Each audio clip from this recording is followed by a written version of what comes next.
The restaurant's dim glow flickered across my wife's face as I slid the photographs across the table, their glossy edges catching the candlelight.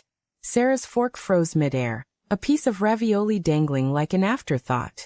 Her eyes, wide and unblinking, locked onto the images, grainy, undeniable snapshots of her with him. The clink of glasses and murmured laughter from nearby tables faded into a dull roar in my ears. My chest tightened, as if the air itself had turned to lead. "Explain," I said, my voice low, trembling with a rage I hadn't yet fully unleashed.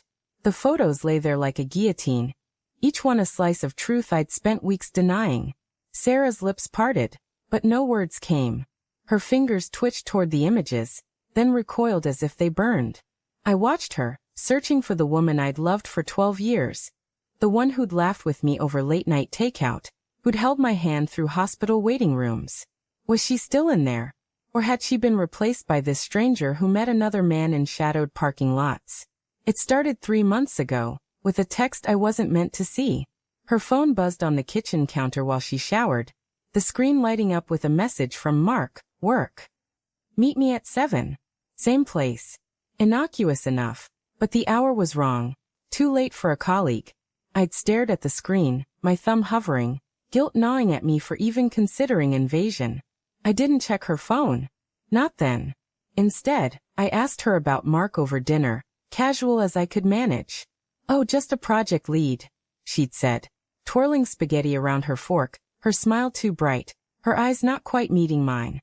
I swallowed the unease, chalking it up to paranoia. Work stress, I told myself. Long hours. Nothing more.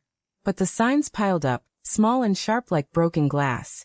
Lipstick on a collar, too red for her usual shade. A receipt for a coffee shop she never mentioned, tucked in her purse. The way she'd linger in the bathroom, typing furiously, then claim it was just emails. Each clue was a pinprick, easy to dismiss alone but bleeding me dry together. I started waking at 3 a.m., staring at the ceiling, my mind spinning stories I didn't want to believe. She still kissed me goodnight, still laughed at my dumb jokes. Could someone so warm, so hers, be slipping away? I hired the investigator on a Tuesday, hating myself for it. The man was gruff, all business, his office smelling of stale coffee and regret. "You sure you want to know?" he'd asked, sliding a contract across his desk. I nodded, my throat too tight for words. A week later, he handed me the photos in a manila envelope, his eyes avoiding mine. "It's what you thought," he said. I didn't open the envelope until I was alone in my car, the engine off, the silence suffocating. There they were, Sarah and Mark, leaning close in a dimly lit bar, his hand on her arm, her smile too intimate for just colleagues. Another shot. Their cars parked side by side in a motel lot at 2 a.m. My vision blurred, not from tears but from a fury so deep it felt like drowning. Now in the restaurant, Sarah's silence stretched on, heavy as the photos between us. The waiter hovered nearby, sensing the tension, then backed away. "James," she finally whispered, her voice cracking. "It's not what you think." I laughed, a bitter sound that startled even me. "Not what I think. Then what is it, Sarah? Tell me I'm wrong. Tell me these." I jabbed a finger at the photos. "Are fake. Go on." My voice rose, drawing glances from other diners, but I didn't care. The world had narrowed to this table, to her pale face, to the truth she couldn't hide. She reached for my hand, but I pulled back. "Don't," I said, the word a blade. Her eyes filled with tears, but I couldn't tell if they were for me or for herself. "It was a mistake," she said, her voice barely above a whisper. "A stupid, awful mistake. I was lonely, James. You were always working, always gone." "Don't you dare." I cut her off, my fists clenching under the table. "Don't put this on me. I was building a life for us. For you."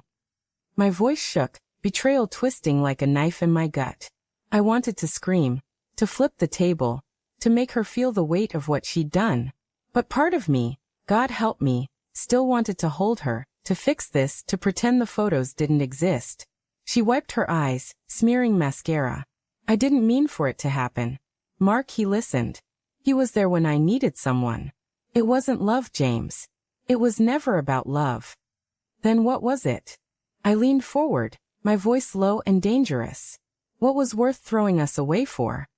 She flinched, and for a moment, I saw the Sarah I knew, vulnerable, flawed, human. But the images burned in my mind, and the tenderness withered. It was just escape, she said, her words faltering. I felt trapped. Not by you, but by everything. The routine, the expectations. I didn't know how to tell you I was breaking. Her confession hung between us, raw and jagged. I wanted to believe her, to see her as the woman who'd once been my anchor. But the photos told a different story, one of choices, not accidents. The restaurant's hum returned, a cruel reminder of normalcy. A couple at the next table laughed, clinking wine glasses, oblivious to our unraveling. I leaned back, my anger cooling into something colder, sharper. How long? I asked. She hesitated, her gaze dropping to the table. 3 months. 3 months. A quarter of a year, filled with lies while I planned our anniversary trip, while I bragged about her to coworkers, while I believed we were unbreakable. The math of it gutted me. Every memory of those months now tainted, rewritten by her secret. I stood, the chair scraping against the floor. I need to think, I said, my voice hollow. She grabbed my wrist, her touch desperate. James, please. We can fix this. I love you. I looked down at her, at the woman I'd built my world around, and saw a stranger. I don't know if I can love you back, I said, the words tasting like ash. I pulled free and walked out, the photos left on the table like a crime scene.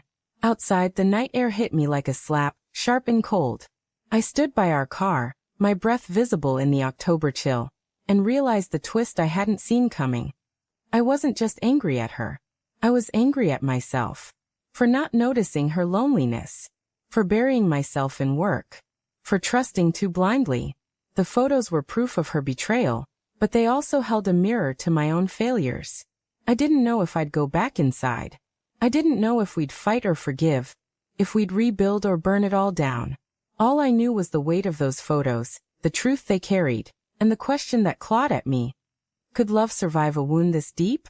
As I stood there, the restaurant's glow spilling onto the pavement, I felt the answer slipping further out of reach.